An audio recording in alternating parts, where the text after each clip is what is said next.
Bismillahirrahmanirrahim. Assalamualaikum warahmatullahi wabarakatuh.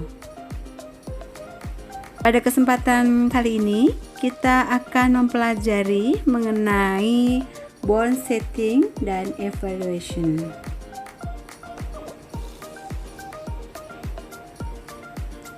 Dalam materi ini ada beberapa subbab yang akan kita pelajari, yaitu yang pertama mengenai obligasi, yang kedua mengenai mekanisme pasar obligasi, dan yang ketiga mengenai penilaian obligasi.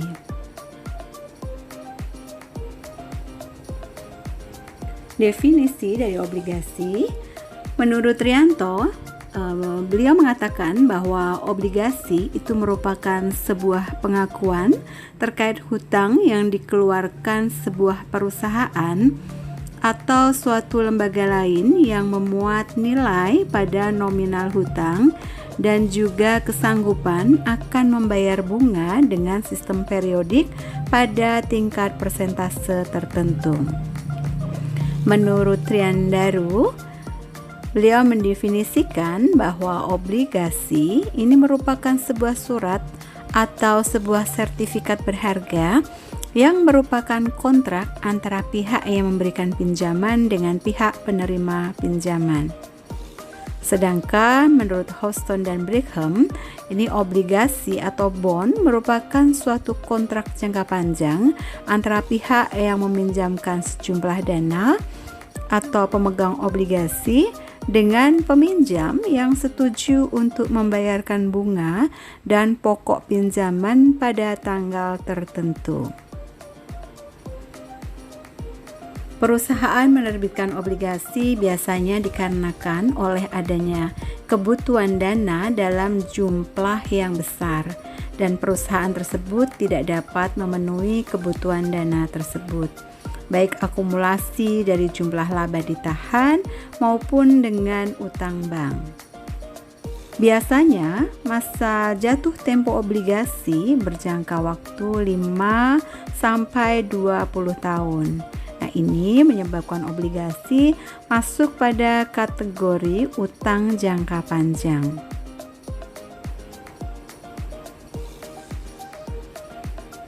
Berikut karakteristik obligasi.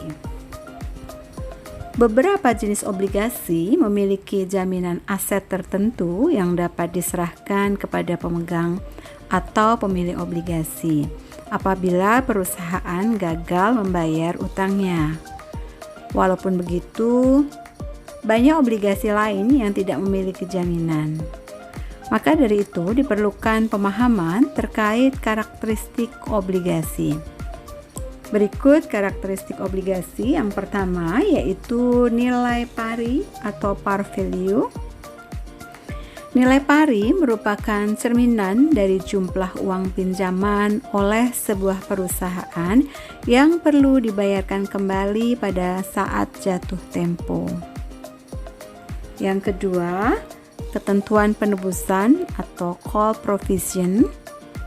Ketentuan penebusan merupakan ketentuan yang berada dalam kontrak penerbitan obligasi yang memuat persyaratan yang telah ditentukan apabila perusahaan ingin menebus obligasi.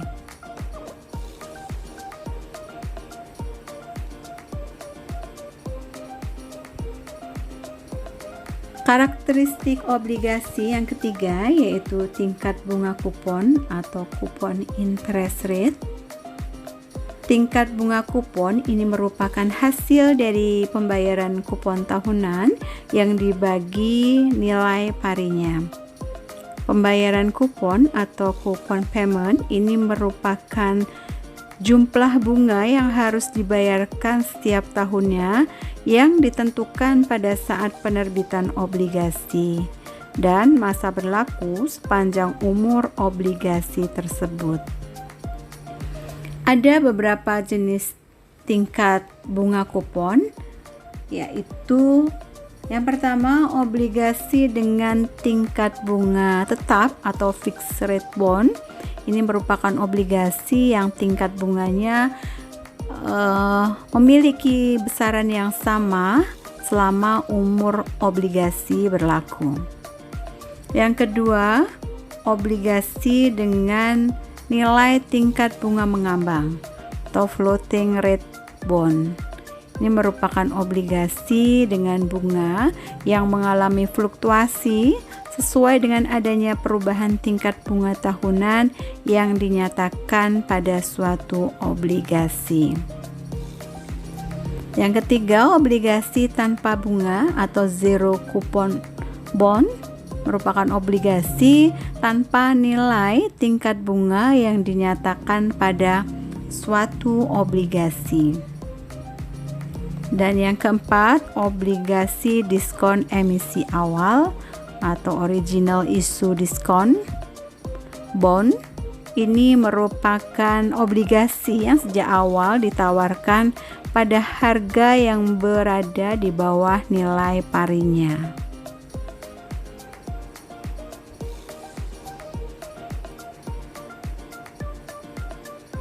Karakteristik obligasi yang keempat yaitu tanggal jatuh tempo. Obligasi pasti memiliki masa jatuh tempo, di mana peminjam harus melunasi nilai pari pada tanggal yang telah ditetapkan. Yang kelima, dana pelunasan. Ketentuan terkait dana pelunasan atau sinking fund provision ini merupakan sebuah ketentuan dalam sebuah kontrak obligasi yang berisikan permintaan perusahaan untuk melunasi obligasi setiap tahunnya.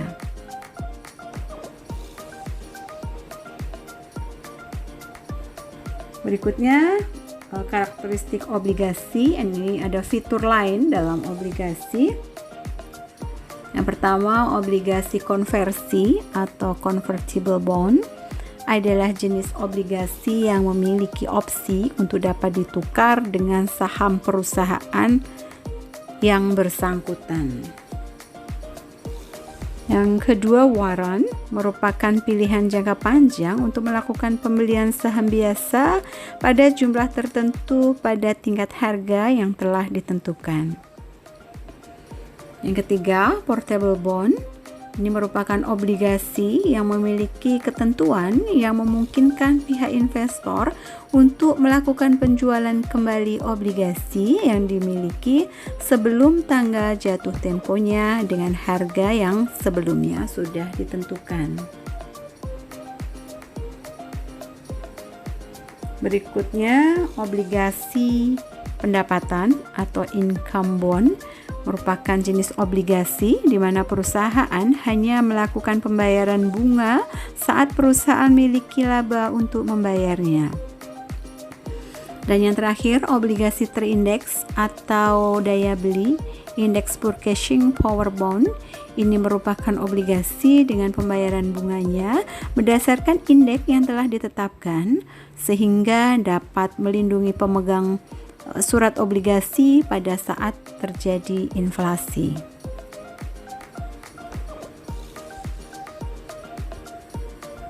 Selanjutnya adalah bond rating atau peringkat obligasi.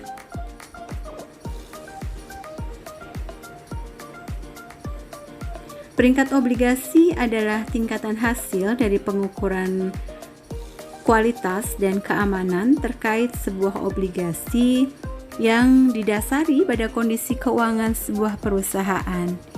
Ini adalah hasil dari analisis dan evaluasi yang dilakukan oleh sebuah lembaga. Biasanya lembaga pemeringkat yang dapat dijadikan sebagai indikator kemampuan perusahaan untuk melakukan pembayaran hutang secara tepat pada masa jatuh tempo. Pembuatan rating ini didasari dari informasi yang diberikan oleh pihak obligor dan dapat juga diperoleh dari sumber-sumber lain yang terpercaya. Pemeringkatan ini sifatnya tidak tetap, sehingga dapat berubah-ubah. Pemeringkatan dilakukan dengan tujuan agar dapat memberikan sebuah informasi kepada calon investor terkait kinerja keuangan, posisi dalam bisnis dari perusahaan yang menerbitkan obligasi. Terdapat beberapa jenis peringkat utang yang dibuat oleh lembaga pemeringkatan surat hutang seperti Pevindo, yaitu peringkat efek Indonesia.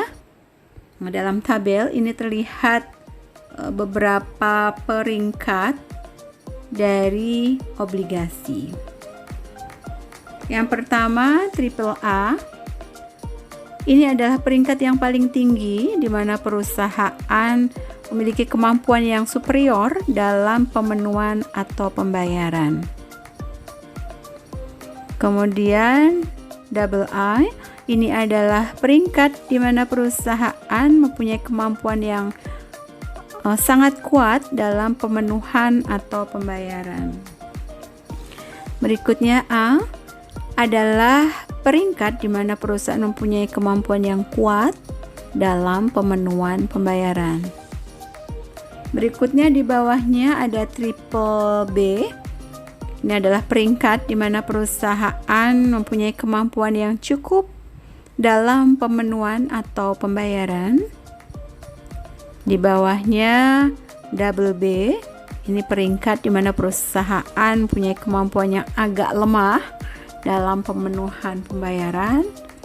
Di bawahnya lagi ada B, adalah peringkat di mana perusahaan mempunyai kemampuan yang lemah dalam pemenuhan atau pembayaran. Selanjutnya di bawahnya ada triple C.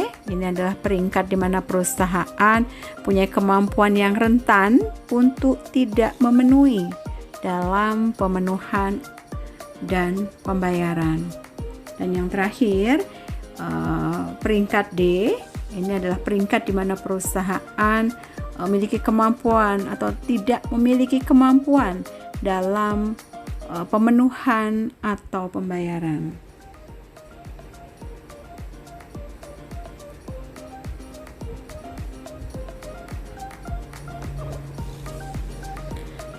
Dalam melakukan pemeringkatan bond rating, ini terdapat beberapa jenis resiko yang terkait. Yang pertama yaitu resiko pilihan. Resiko pilihan ini merupakan jenis resiko yang terjadi apabila investor melakukan investasi obligasi dengan menggunakan kriteria yang salah. Kebanyakan investor membuat keputusan hanya berdasarkan yield sebagai kriteria dan tidak memperhatikan resikonya. Jika seorang investor melakukan hal tersebut sebagai kriteria tunggal dalam pemilihan investasi, maka perbandingan yang ia lakukan sifatnya tidak valid.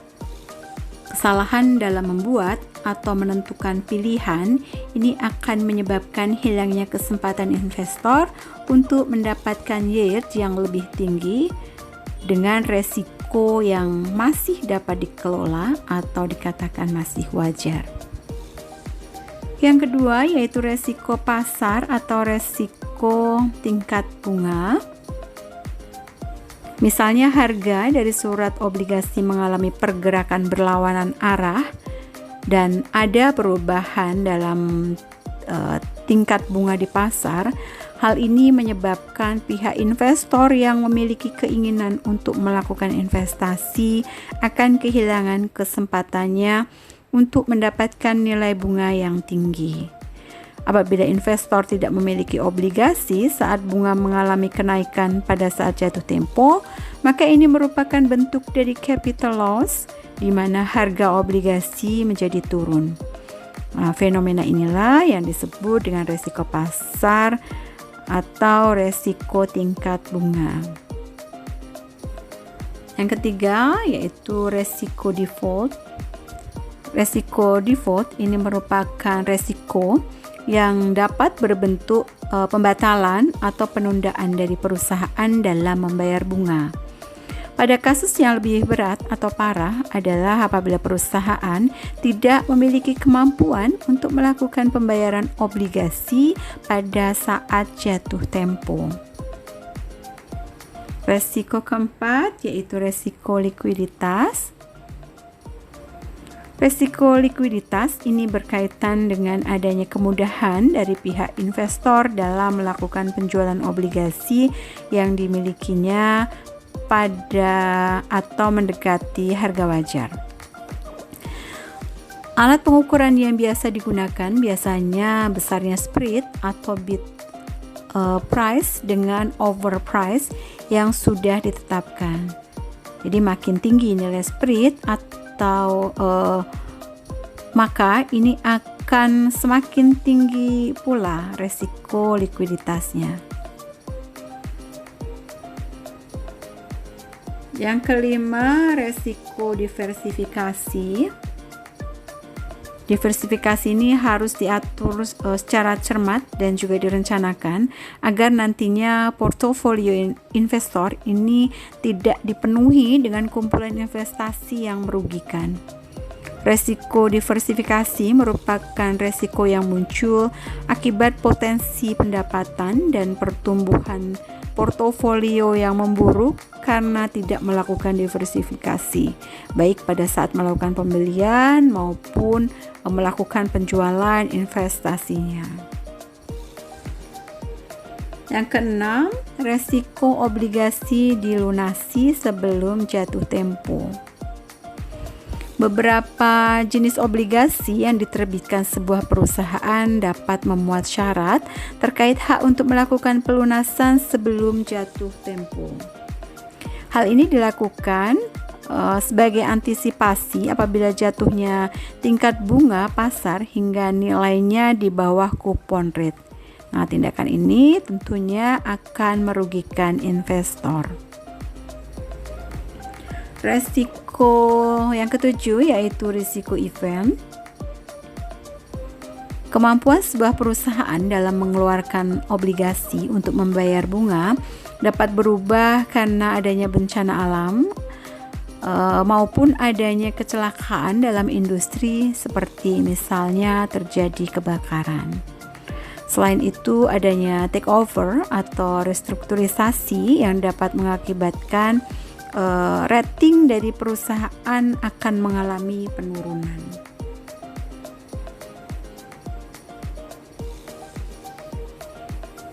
Berikut adalah mekanisme perdagangan pasar obligasi. Perdagangan pasar obligasi serta sukuk yaitu obligasi syariah ini diperdagangkan melalui bursa dengan sistem FIT. FIT yaitu Fixed Income Trading System merupakan emiten efek yang telah menjadi anggota bursa sekaligus anggota clearing. Dalam sistem transaksi FIT, ini anggota bursa memiliki kewajiban kepada kepentingan transaksi baik untuk nasabah maupun kepentingan sendiri. Fixed Income Trading System ini adalah sistem jual atau beli obligasi dan juga sukuk yang dilakukan oleh Bursa Efek Indonesia. Transaksi dalam FIT terintegrasi dalam sistem perdagangan, clearing, dan penyelesaiannya. FIT system ini menggunakan metode akses jarak jauh dari kantor anggota bursa, sehingga anggota bursa ini dapat memberikan pelayanan perdagangan kepada nasabah secara efektif.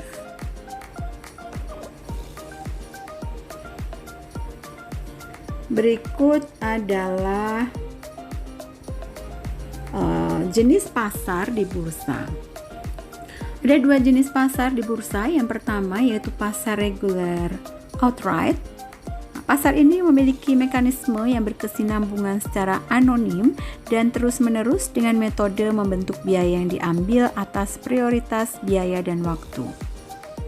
Yang kedua, yaitu pasar negosiasi. Fasilitas pada pasar negosiasi digunakan anggota bursa untuk melaksanakan laporan mengenai hasil kesepakatan transaksi yang sudah terjadi antara pihak lain ataupun sesama anggota bursa. Adapun penanganan transaksi atau penyelesaian transaksi, pada pasar reguler outright ini waktu penyelesaian transaksinya yaitu hari perdagangan kedua setelah transaksi atau T+2. Dan pada pasar negosiasi ini waktu penyelesaian transaksi yaitu berdasarkan kesepakatan antara anggota bursa dan antara anggota bursa jual dan anggota bursa beli. Sedangkan waktu dagang atau jam perdagangan yaitu setiap hari Senin sampai dengan Jumat.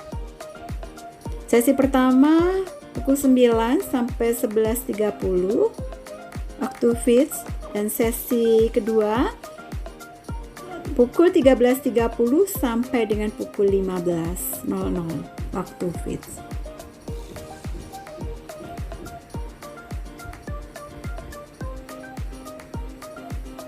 Untuk biaya transaksi obligasi dan sukuk di Bursa Efek Indonesia,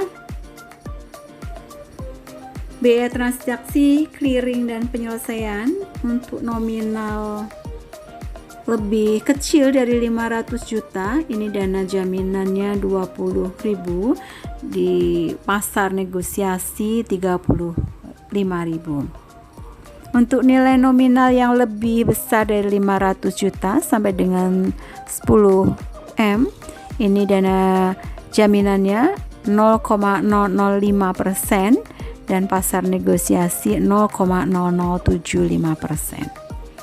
Demikian juga bila di atas 10 M, dana jaminannya sebesar 0,00375% dan di pasar negosiasi 0,005%. PPN-nya 10%. Untuk di dana jaminan maupun di pasar negosiasi sama, yaitu 10%.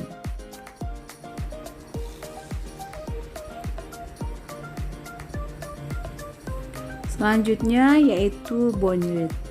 Bond yield ini terdiri atas nominal yield dan current yield. Yang pertama yaitu nominal yield obligasi. Nominal yield obligasi atau tingkat kupon ini adalah kupon bunga tahunan penghasilan yang dibayar kepada pemegang atau pembeli obligasi. Kupon akan diterima secara kontinu atau menerus hingga jatuh tempo. Pada akhir jatuh tempo akan ada penerimaan sejumlah investasi yang sama dengan nilai nominal.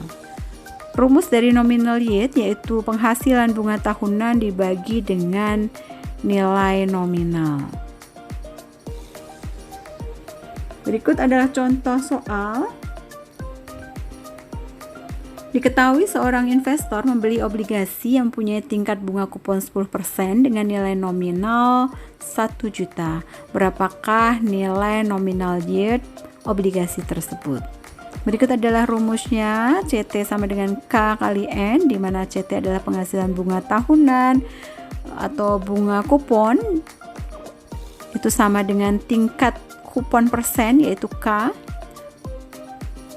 sehingga CT bisa dicari yaitu 10% kali 1 juta, sehingga kupon setiap tahunnya yaitu 100.000.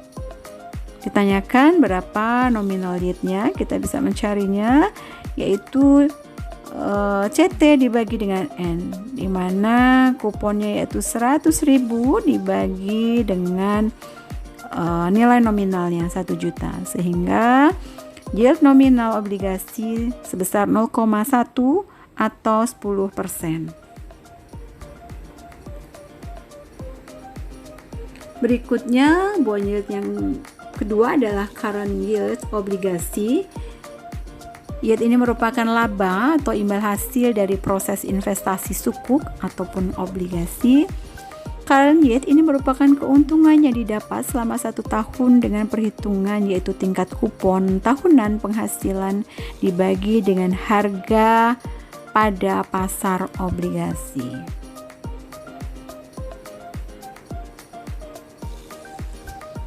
Contoh soal untuk current yield. Sebuah obligasi mempunyai nilai nominal 100 juta dengan tingkat kupon 10% yang dibayarkan dalam 2 kali setahun.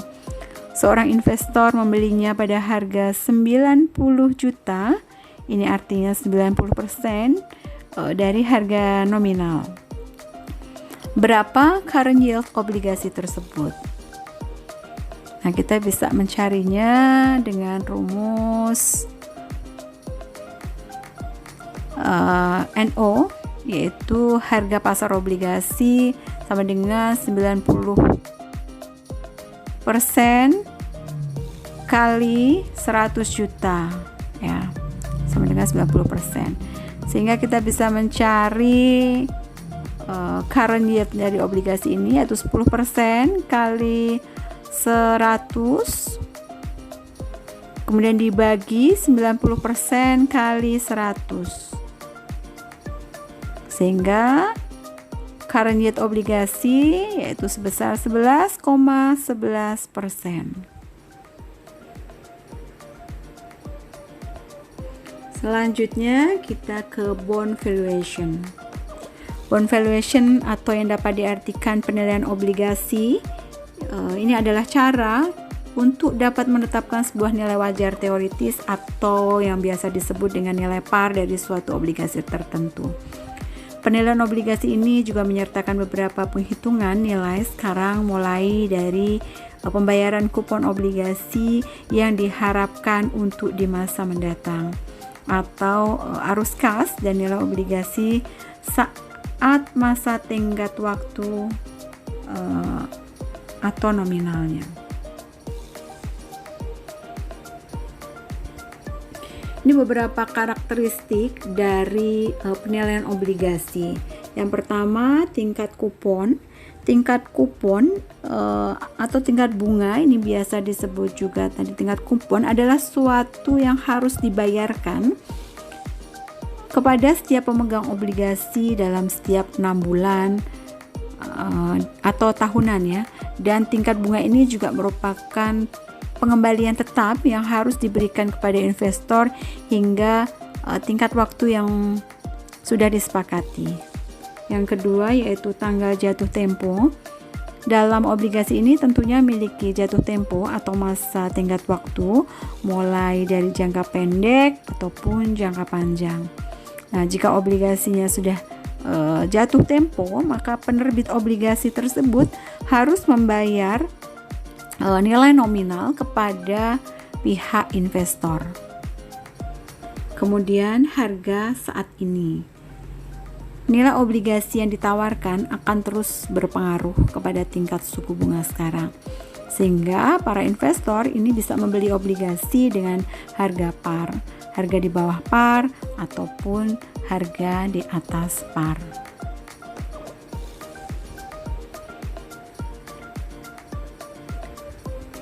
Jenis penilaian obligasi.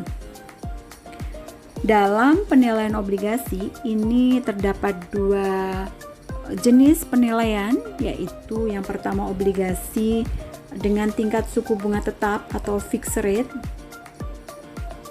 Obligasi dengan fixed rate ini yaitu membayarkan kupon obligasi dengan nilai persentase yang tetap pada jangka waktu yang telah disepakati dan dihitung dari nilai nominal obligasi. Pada obligasi ini memiliki jangka waktu yang lebih lama. Jadi dalam obligasi, jika semakin panjang waktu jatuh temponya, akan semakin banyak juga kupon obligasinya. Yang kedua, obligasi tanpa bunga atau zero coupon bond. Ini adalah jenis obligasi yang tidak ada pembayaran bunga secara berkala atau bisa disebut juga tanpa kupon. Jadi zero coupon bond ini diperjualbelikan dengan harga diskonto dari nilai par sehingga pihak investor obligasi bisa menerima pembayaran penuh pada saat jatuh tempo. Pihak investor juga akan mendapatkan keuntungan dari hasil pengurangan harga diskonto dengan nilai par pada saat obligasi tersebut mengalami jatuh tempo. Berikut contoh untuk zero coupon bond. Berapakah harga obligasi dengan zero coupon bond yang mempunyai masa jatuh tempo dalam periode 5 tahun pada nilai 50 juta dengan effective yield rate senilai 10%. Nah, dari sini langkah pertama kita adalah mencari F-nya, Fn. 1/1 plus I pangkat N. 1/1 plus 0,10 pangkat 5 tahun. Sehingga dari sini kita bisa mencari harganya obligasi, yaitu F kali FV pangkat N. 50 juta dikalikan 1/1,10 pangkat 5, sehingga ketemu harga dari obligasi tanpa kupon ini, yaitu sebesar 31.045.000.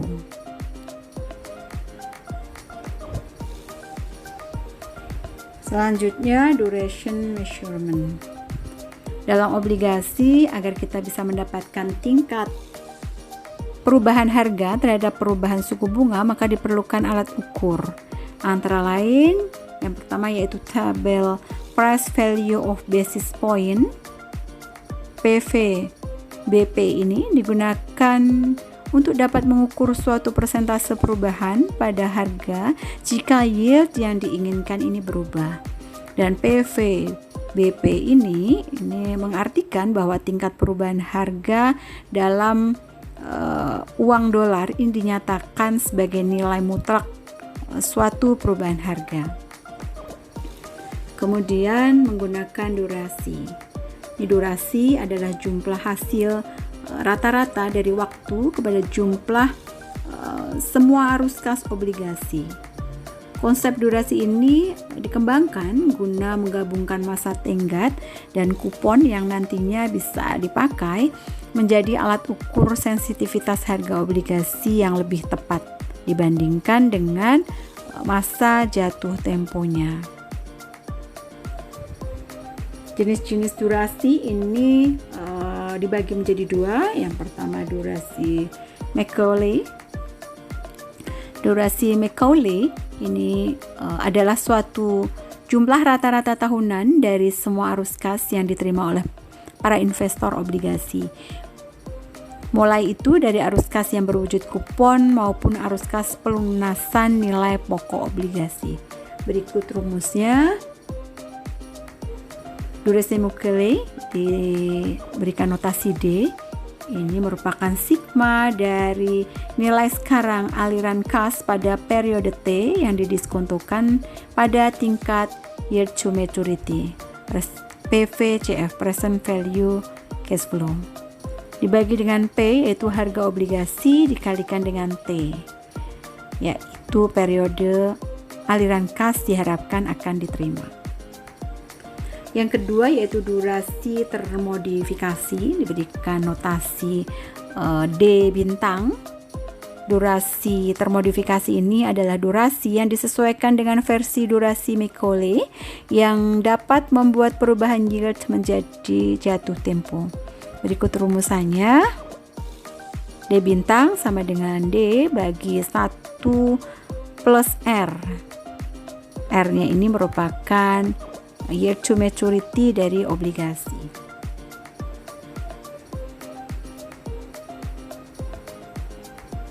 Berikut contoh soalnya. Diketahui D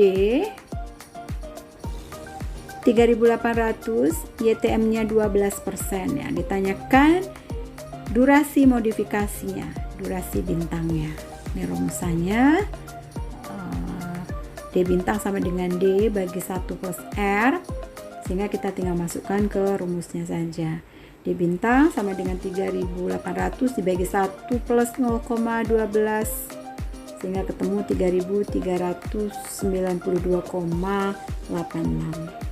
Berikut adalah hasil perhitungan dari durasi modifikasi. Baik, demikian. Semoga video ini dapat memberikan manfaat tentang cara kita menganalisis dan menilai suatu obligasi. Terima kasih. Wassalamualaikum warahmatullahi wabarakatuh.